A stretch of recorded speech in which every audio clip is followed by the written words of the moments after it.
Genesis 45. Joseph reveals his identity. Joseph could not stand it no longer. There were many people in the room. And he said to his attendants, "Out, all of you." So he was alone with his brothers. When he told them who he was, then he broke down and wept. He wept so loudly the Egyptians could hear him.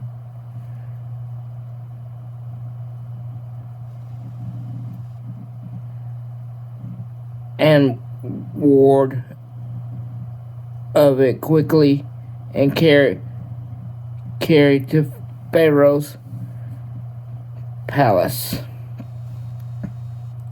"I am Joseph," he said to his brothers. "Is my father still alive?" But his brothers were speechless. They were stunned to realize that Joseph was standing in front of them. "Please come closer," he said to them.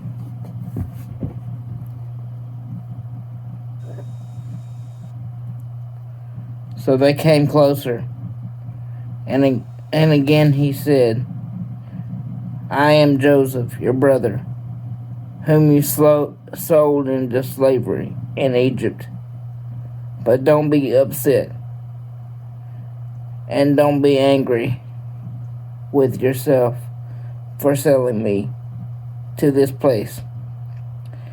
It was God who sent me here ahead of you to preserve your lives. This famine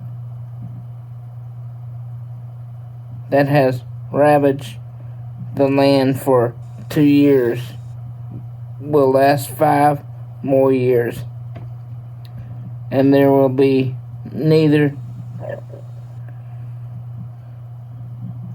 blowing nor harvesting. God sent me ahead of you to keep you and your families alive, and to preserve many survivors. So it was God who sent me here, not you." And he said he is the one who made me an advisory to Pharaoh, the manager of his entire palace, and the governor of Egypt. Now hurry back to my father and tell him, this is what your son Joseph said.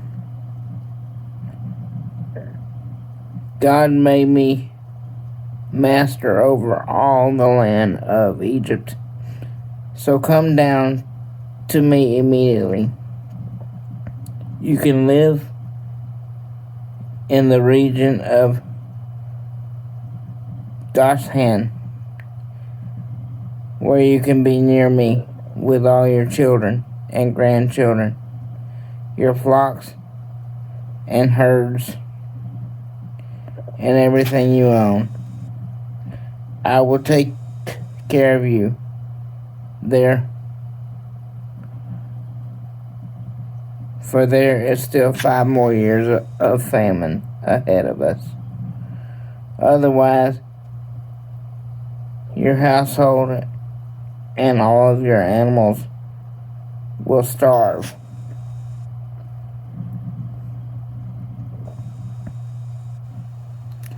Then Joseph added, "Look, you can see for yourselves, and so can my brother Benjamin. I am really Joseph. Go tell my father of my honored position here in Egypt, Describe for him everything you have seen. Then bring my father here quickly." Weeping with joy, he embraced Benjamin, and Benjamin did the same. Then Joseph kissed each of his brothers and wept over them. And after that, they began talking freely with him.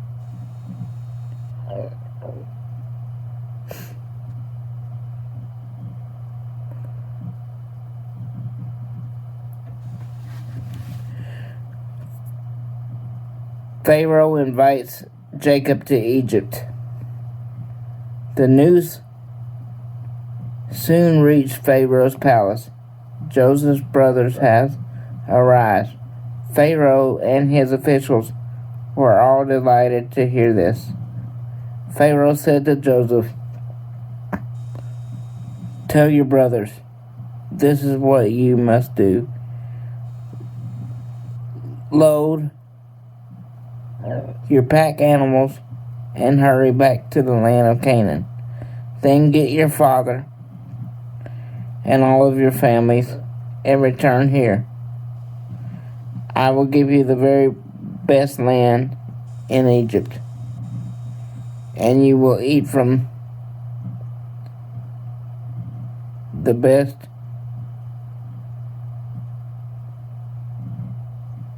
that the land produces."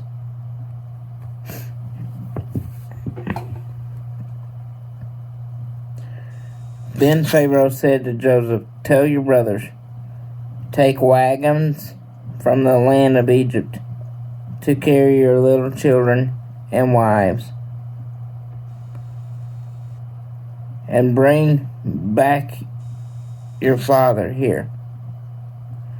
Don't worry about your personal belongings, for the best of all the land of Egypt is yours." So the sons of Jacob did as they were told.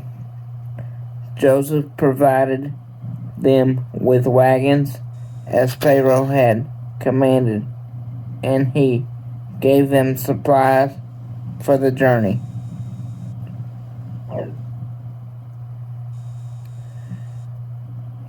And he gave them each new clothes. But to Benjamin he gave 5 changes of clothes and 300 pieces of silver.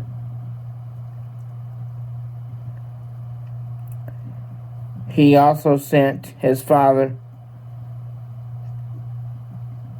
10 male donkeys, loaded each with the finest products of Egypt, and 10 female donkeys, loaded with grain and bread and other supplies he would need for his journey. So Joseph sent his brothers off, and they left.